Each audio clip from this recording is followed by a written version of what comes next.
Olá, meus irmãos e irmãs de Ideal Espírita, vocês amigos e amigas que nos acompanham aqui na página Estação da Luz Espírita, muitíssimo obrigado mesmo pela sua companhia. A nossa página Estação da Luz Espírita não tem fins lucrativos, o objetivo é a divulgação da doutrina espírita. E é por isso que nós reunimos aqui esta sede de matérias espíritas para que possa atender às suas necessidades, estudo, lazer, pesquisa. Você encontra aqui na nossa página Estação da Luz Espírita os livros da codificação, obras suplementares, entrevistas, palestras e os programas da Web Rádio Estação da Luz de Natal e Web Rádio Cristo Consolador de São Paulo. Ou seja, um acervo que atenda às suas necessidades, sem fins lucrativos. O objetivo é a divulgação da doutrina espírita. E agora eu convido você para nos acompanhar na reprodução de mais esse trabalho imperdível. Muito obrigado mesmo pela sua companhia e vamos juntos!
Muito boa noite a todos, obrigado pela sua companhia, embarcando em mais um trecho de nossa viagem no trem do conhecimento rumo à Estação da Luz. Estamos estudando o livro Obreiros da Vida Eterna e vamos hoje recapitular o capítulo 7, por sugestão do Levindo, porque ele suscita muitas dúvidas, não é? E nós já temos algumas aí que nós vamos responder.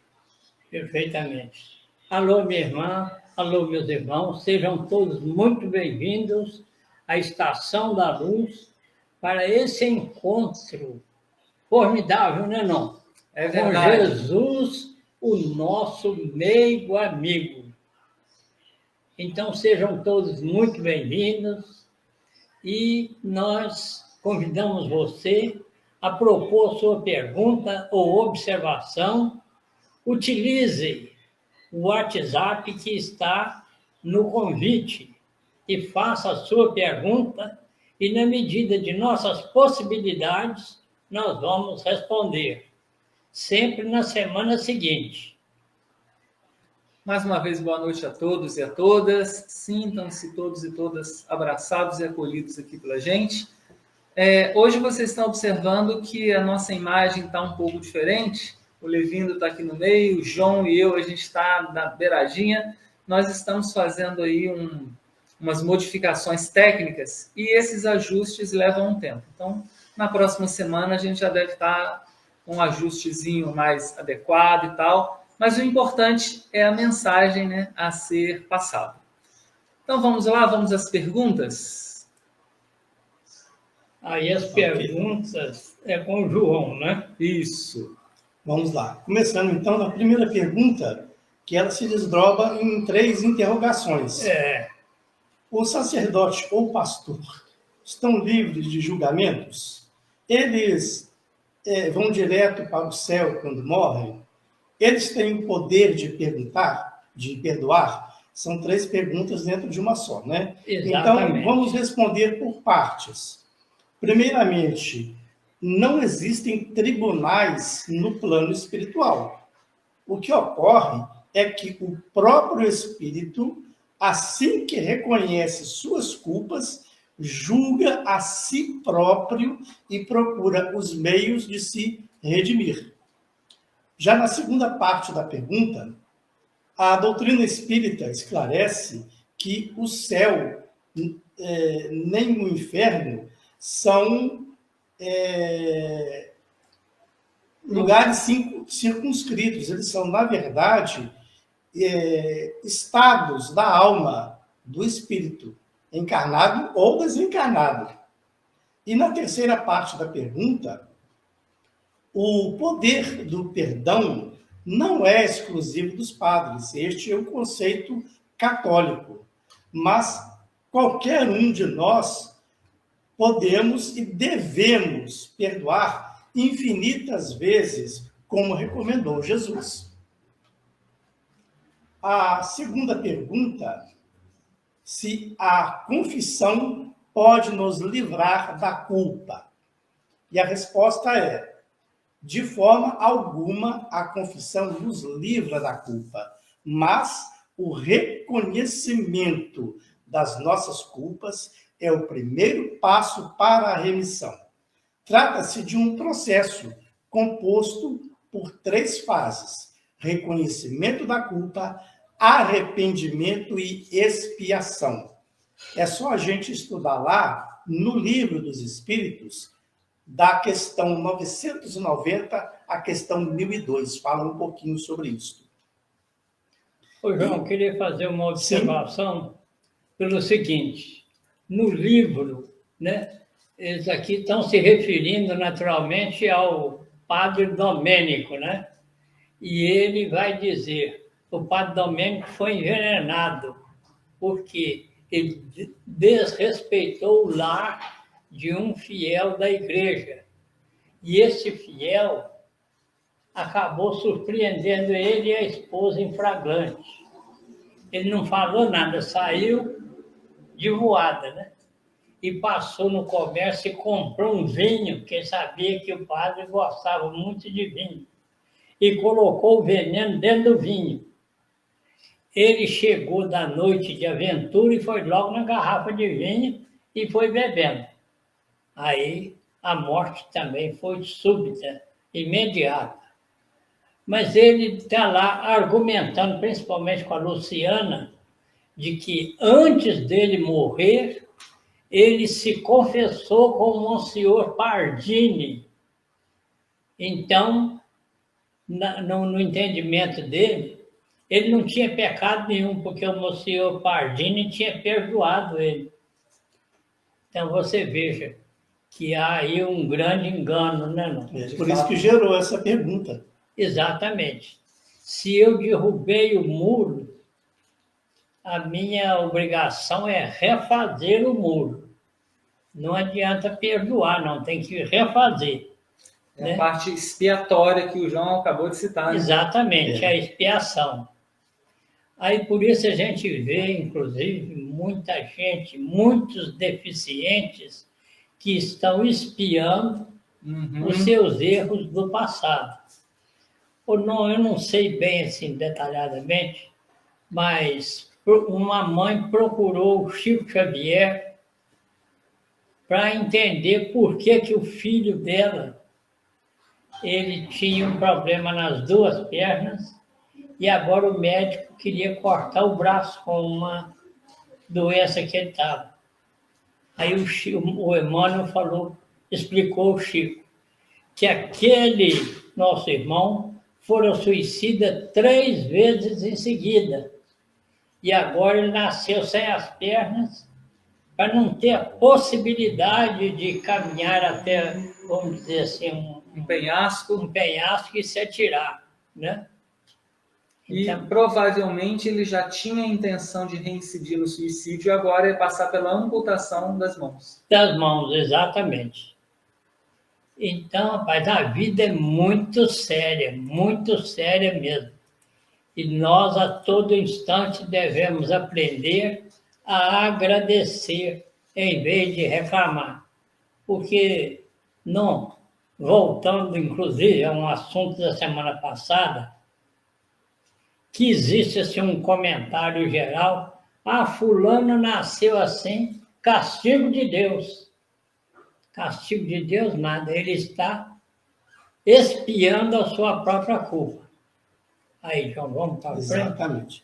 A terceira pergunta, no caso do padre Hipólito, a alma não se liberta totalmente com a morte? Então, para relembrar, pessoal, o padre Hipólito, ele é um dos membros da equipe espiritual que partiu em auxílio do padre Domênico, né? Perfeito. Então, a alma fica presa no seu passado, presa na sua própria consciência. Inclusive, o perispírito sofre modificações de acordo com a consciência. Mais alguma observação? Tem um caso muito significativo, muito tocante, sobre a alma se desprender, né, desses eventos do passado, após o desencarne.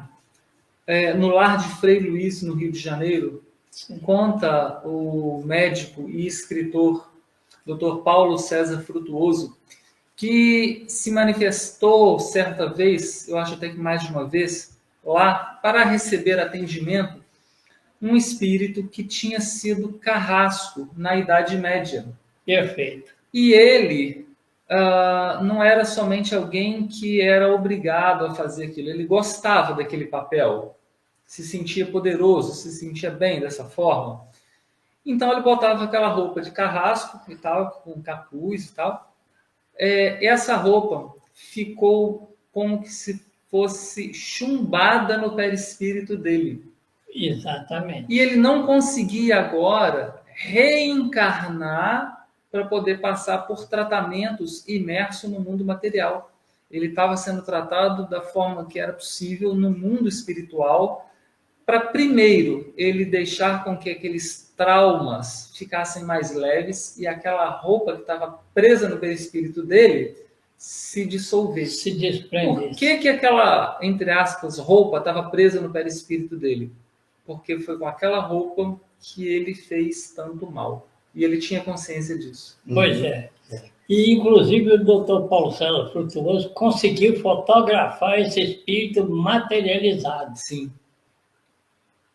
E você lembra, Odilon, do garoto que apareceu lá com o mal de Larsen, isso.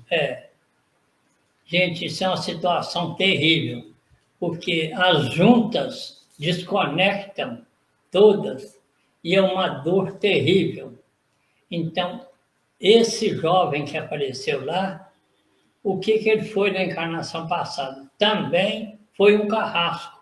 Eles amarravam as mãos do condenado para trás e amarravam a corda com a carretilha e puxava.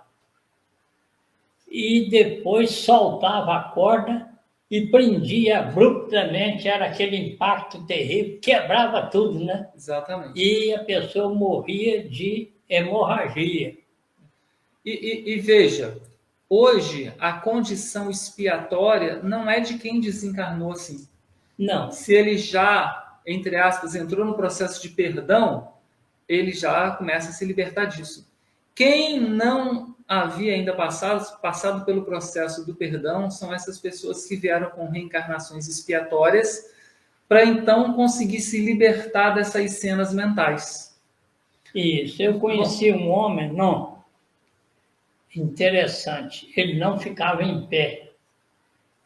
Tanto é que o pessoal chamava ele, um apelido jocoso, de caranguejo.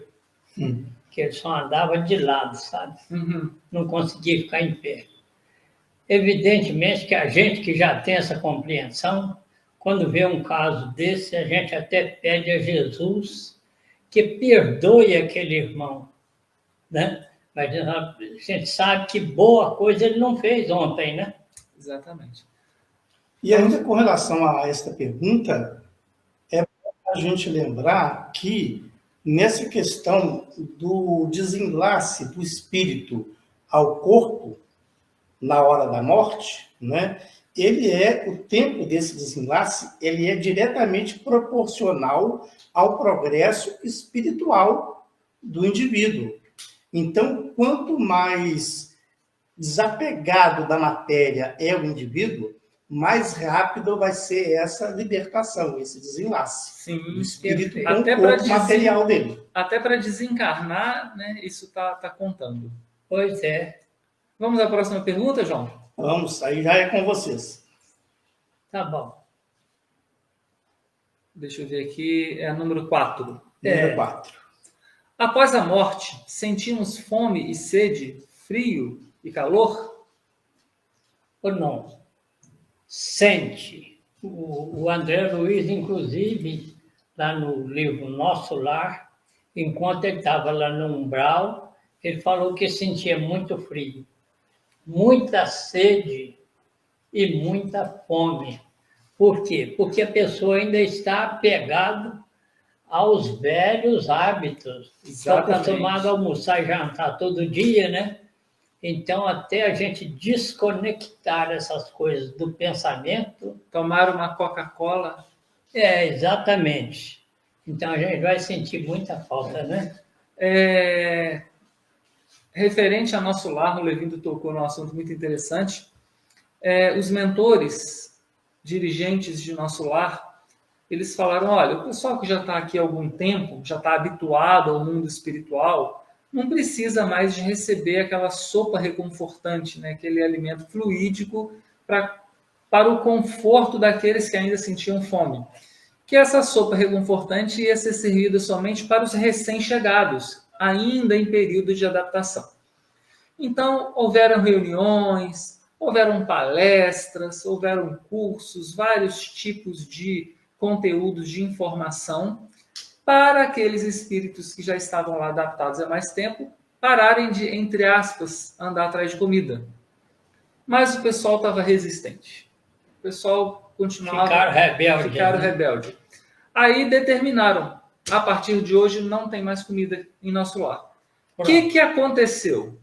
Morreram de fome? Já estavam mortos. Exatamente. Tiveram que adaptar. A gente tem alguns exemplos aqui mesmo, na condição de encarnados. Eu, por exemplo, passei vários anos usando óculos, né? E tinha ocasiões que eu tirava o óculos, deixava ele em cima da mesa e ainda queria ajustar o óculos aqui no rosto, sendo que ele já estava em cima da mesa. É o costume, é o hábito.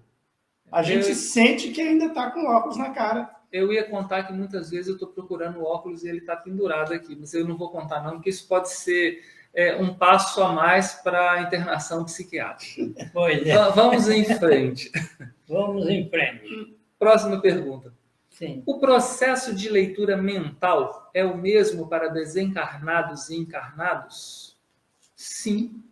Afinal de contas, a mente é o campo de manifestação do pensamento. A mente é a região do espírito em que ele coloca, como se fosse numa tela, os seus pensamentos, as suas vontades e tal. Tanto para encarnados quanto para desencarnados. Agora, o processo é o mesmo. A capacidade de ler é que é diferente, né? Sim, exatamente. Individual. Totalmente individual. Mas aquele que consegue ler mentes, né, perceber o pensamento do outro, tanto faz, ele percebe dos encarnados, também percebe dos desencarnados. Mas sim, por que a percepção de sentir o pensamento dos encarnados é maior do que a percepção de sentir o pensamento dos desencarnados? Porque o encarnado a gente vê, o desencarnado não. Às vezes a gente está percebendo o pensamento dos desencarnados, mas não sabe. Pois é. Eu gostaria de dar um exemplo muito interessante. Num daqueles programas do Pinga Fogo, tinha 2 advogados lá e eles estavam rindo e debochando do Chico.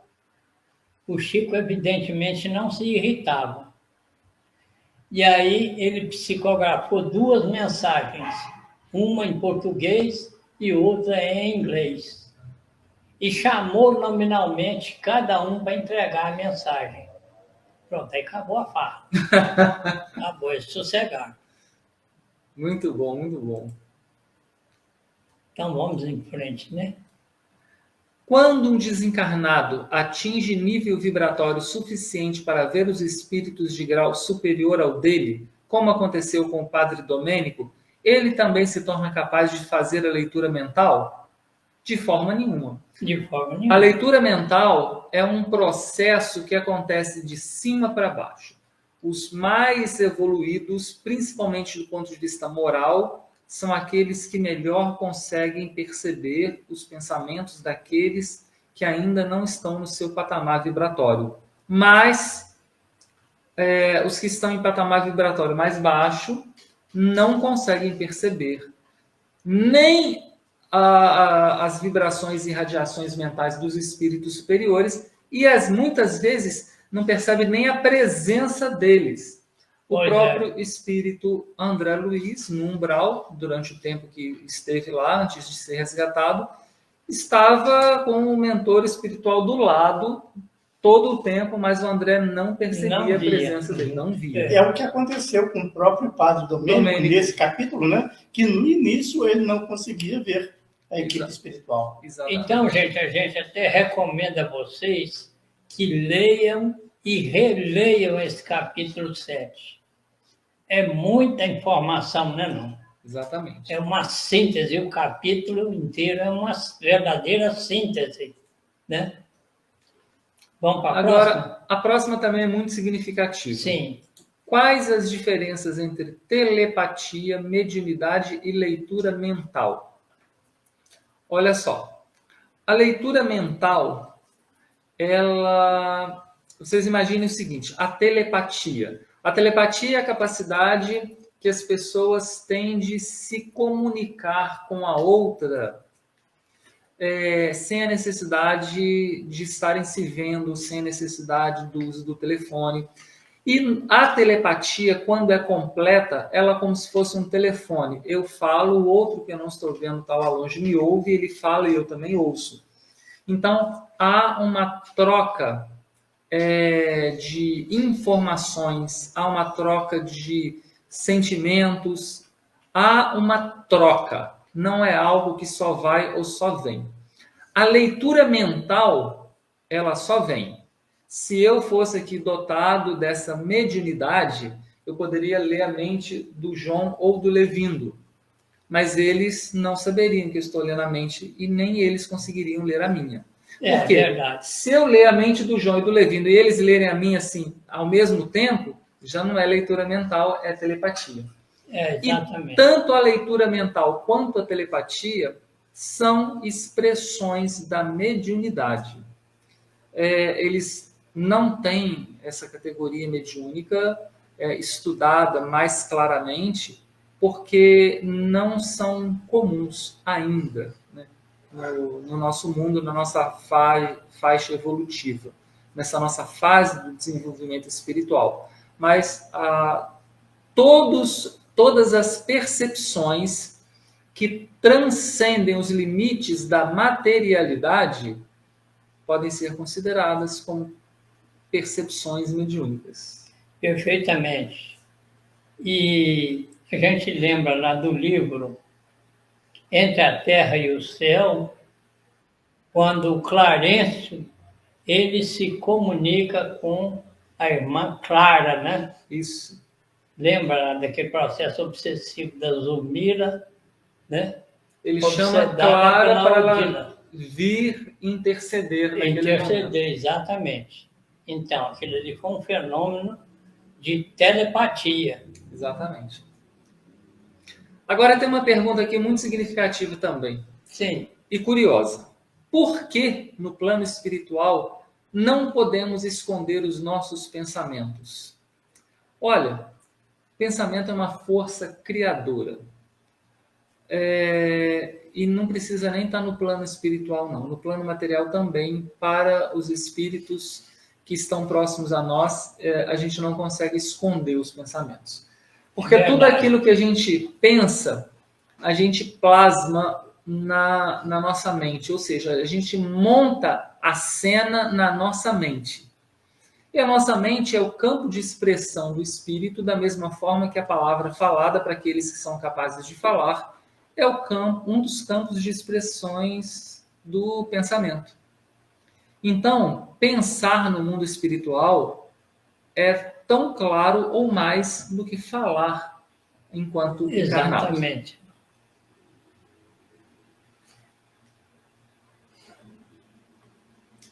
Isso é interessante também. Todos os espíritos desencarnados têm a capacidade de ler e ver nossas ações e pensamentos? Depende. Do ponto de vista da característica e da capacidade dos espíritos, tem sim. No entanto, vamos observar o seguinte: há espíritos inferiores no mundo espiritual que ainda estão tão presos à materialidade das coisas que eles precisam de passar pela porta aberta. Se a gente fechar a porta, ele não passa. É verdade. Ele está preso ainda às condições materiais. Esses não conseguem ver os nossos pensamentos com clareza. Mas outros espíritos, mesmo que não sejam tão superiores, mas que já se libertaram desses condicionamentos da materialidade, eles conseguem ver sim. Perfeitamente. O próprio Paulo, lá nas cartas, né, ele vai dizer: estamos cercados por uma nuvem de testemunhas. Exatamente. Né? E é preciso lembrar também que há espíritos encarnados que são espiritualmente mais evoluídos do que muitos desencarnados. Com certeza. Também. Com certeza. Também. Tem uma pergunta aqui muito significativa também, né? E para quem está interditado essa possibilidade? Que seria, no meu pensamento, tá, gente? Se alguém tiver um entendimento diferente, vamos construir isso.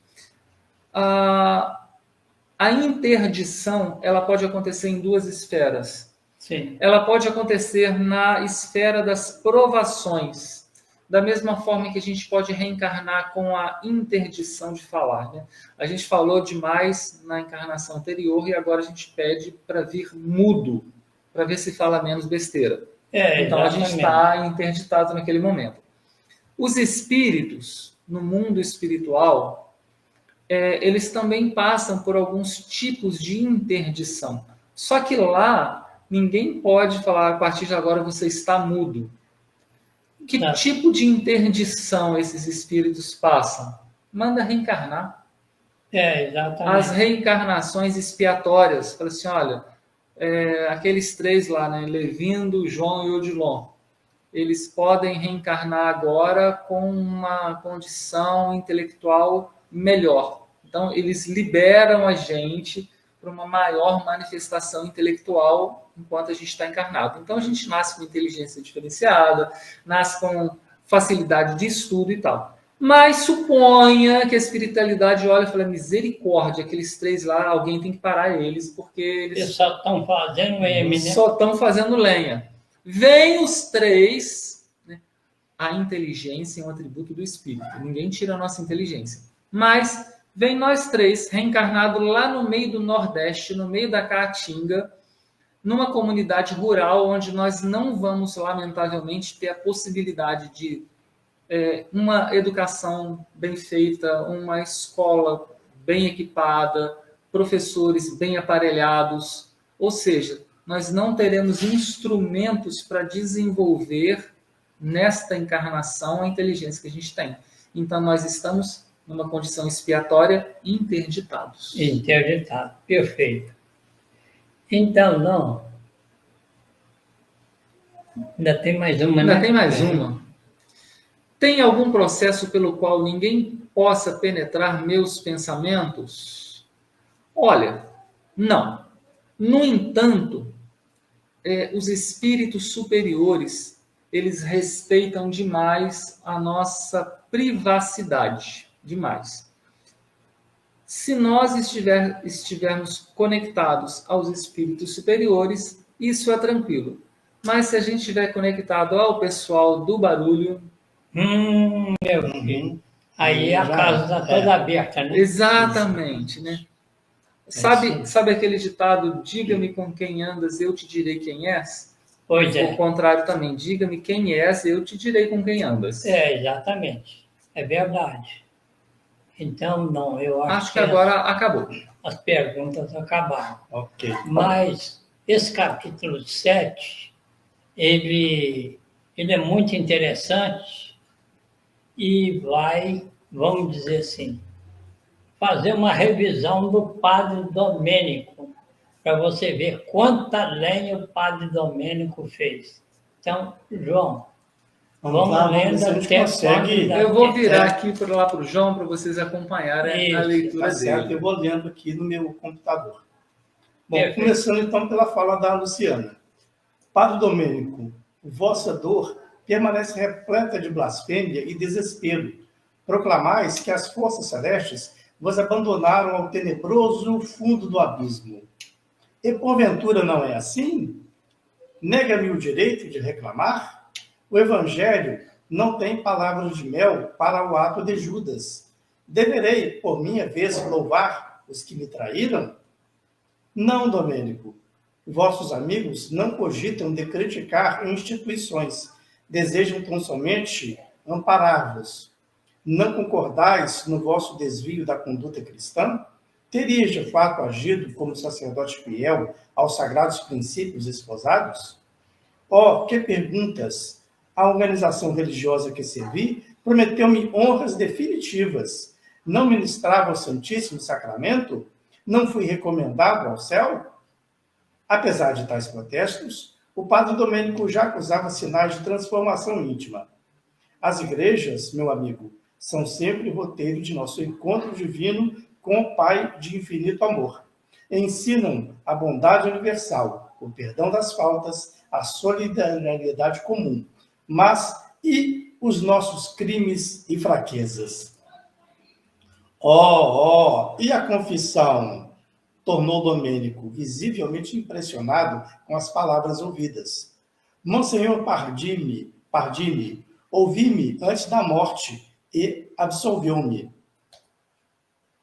E confiastes em semelhante medida? Vosso colega de sacerdócio poderia induzir-vos ao bom ânimo e à coragem necessária ao serviço de reparação futura, mas não conseguiria subtrair-vos à consciência os negros resultados mentais dos atos praticados. Vosso coração, Padre, é um livro aberto aos nossos olhos. Daí a leitura mental, né? Sim. Vejo você adentrar uma casa na calada da noite e seduzir uma mulher a uma atividade Não íntima. escolhia dele, não. Pode continuar. Não. Da janela, espiava o marido que sai correndo, vai à venda, compra uma garrafa de vinho e coloca veneno dentro. Vai até a igreja e coloca lá a garrafa. Você retorna e à noite da sede busca o vinho e, tomando imediatamente, é envenenado. Percebe a presença do esposo que grita, fingindo pedir ajuda. O eclesiástico chega e o acompanhante diz que ele foi à casa deles dar uma palestra a ele e a esposa, e ele, retornando para fazer companhia, passou mal. Após o laudo médico, o bondoso facultativo vos crê suicida e diz ser um ataque de angina. Você, percebendo o ocorrido, grita em vão, pois ninguém vos ouve. Busca fugir, mas invencíveis grilhões vos ligam ao cadáver e às vísceras decompostas. Com o sepulcro do corpo, começaram um padecimento, permanecendo atormentado pela fome, sede, ansiedade e dor.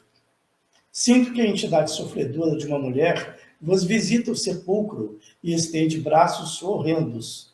Sob pavor, consegue se desvencilhar do corpo. Recordas o drama da mulher que lhe apareceu. Foi mais uma vítima do vosso poder fascinador. Você lembra que ela lhe procurou e rogou sua ajuda. Agora anunciava um filhinho seu. Quem a socorria? Propõe a solução de um casamento entre ela e um servo. Você ali presente escutava as rogativas sem abalo moral.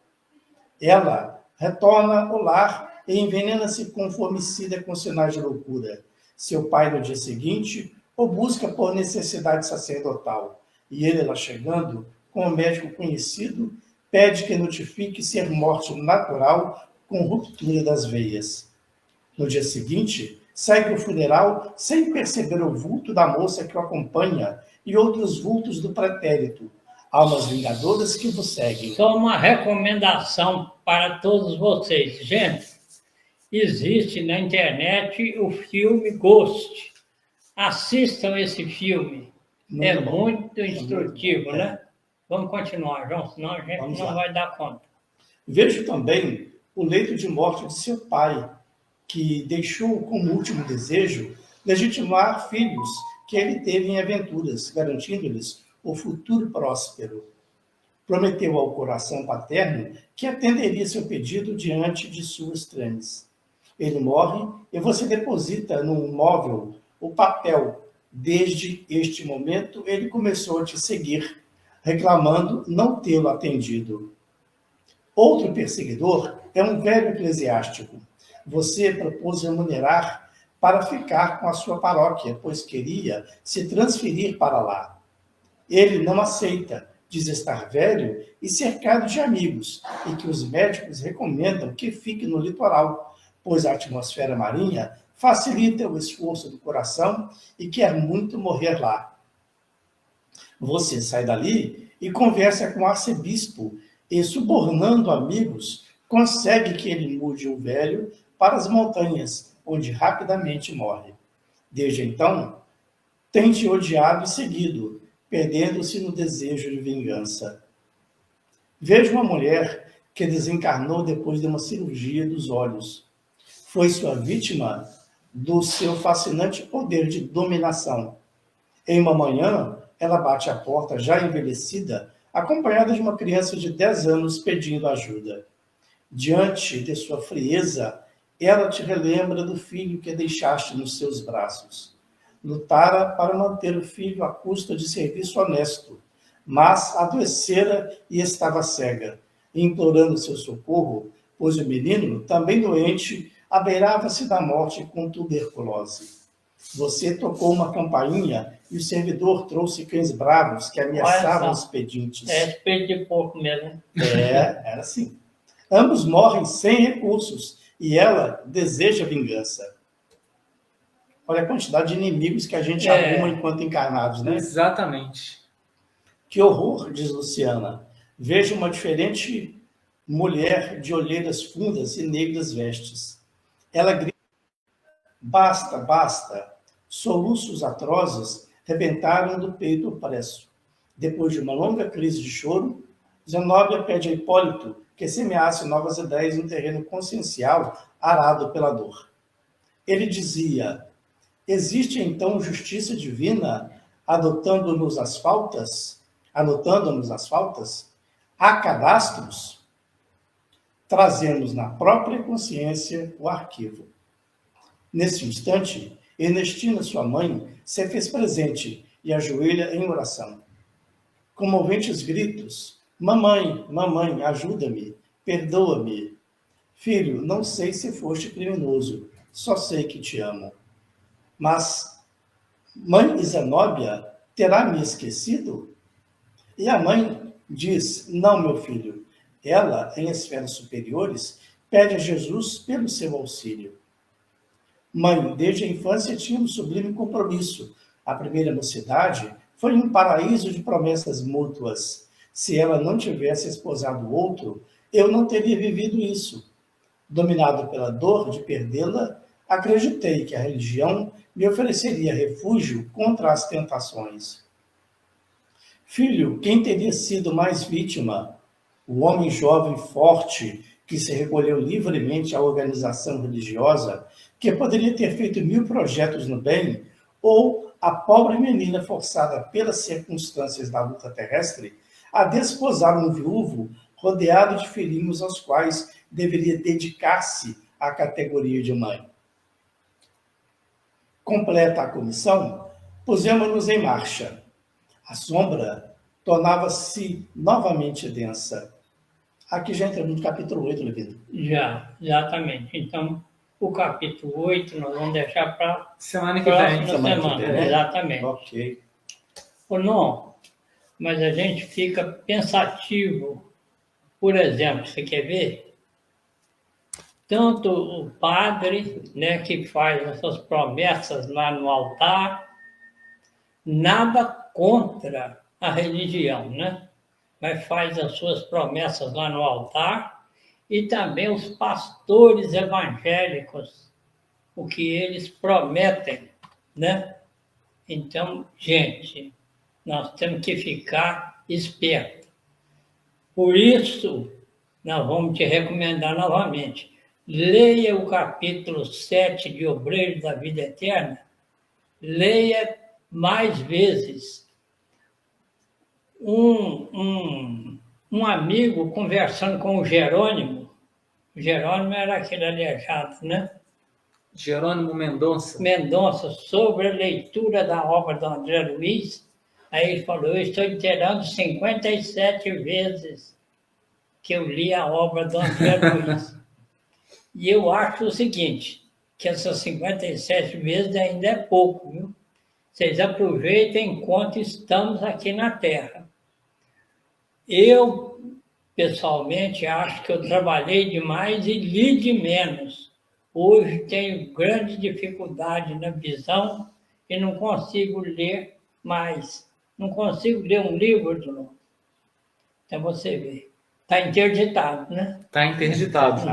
Uma coisa que eu acho muito importante, Levindo, é na leitura desses livros do André Luiz, a gente também buscar alguns assuntos correlatos ao capítulo que a gente está lendo, lá nas obras fundamentais, no Livro dos Espíritos, por exemplo, né, responde a muitas dúvidas.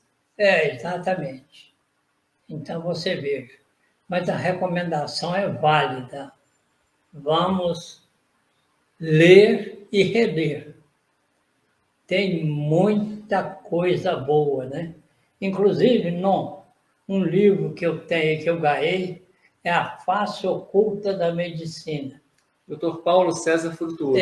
Que livro fantástico, né? Sim, sim. Estou te roubando a palavra. Não. A minha palavra já vai ser praticamente de despedida, que a gente encerra o assunto, deixa o pessoal curioso para a semana que vem, para a gente debulhar ali o capítulo 8. Agora, uma reflexão, né, que me foi proposto por espíritos amigos é o seguinte: ler, mas deixar que a leitura interaja com a vida. Porque se a gente lê simplesmente para adquirir cultura, isso é só 10% do que a doutrina espírita pode oferecer para a gente.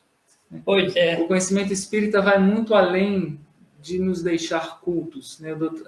O conhecimento proposto pela doutrina espírita está a nosso serviço para melhorar a nossa qualidade de vida. Então a gente tem que ler, estudar e deixar com que isso interaja com as nossas vidas. Exatamente. Porque quando a gente desencarna, a bagagem que a gente leva são os nossos atos e o nosso progresso moral. Exatamente. O nosso conhecimento vale muito pouco do lado de lá. Exatamente. Então, você vê, o Luiz Felipe, aquele de São Paulo, ele falou uma coisa assim extraordinária. Que Sérgio Felipe. Sérgio Felipe. A gente tem que pôr a ciência dentro do coração. Exatamente. Ou seja, o evangelho, né? Irmão, uma coisa interessante. Eu sempre digo, sempre afirmo que o evangelho é o livro mais importante que existe na face da Terra. Porque é um livro de ciência profunda, né? Muito profunda. E dá para a gente meditar algumas vidas, né? Com certeza.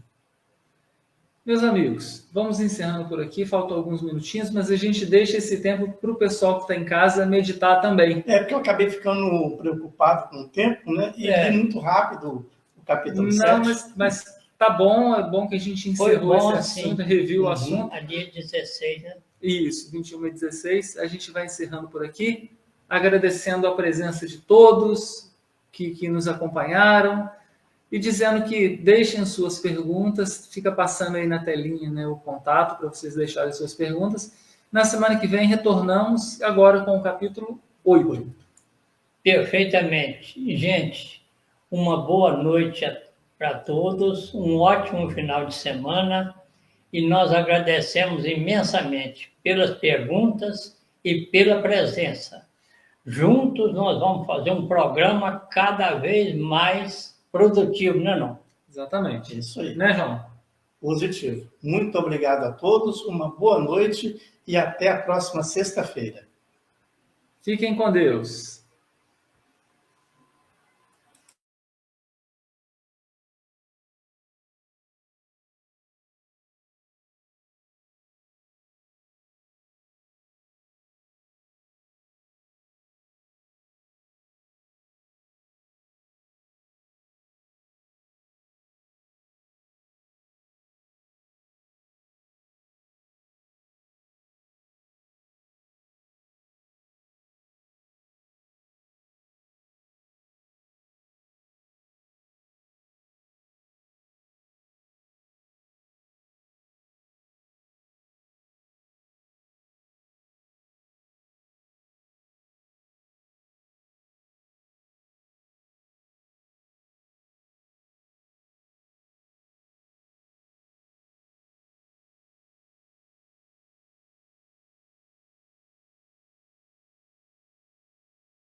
Chegamos ao final da nossa atividade. Muitíssimo obrigado mesmo pela sua companhia e espero você no próximo evento.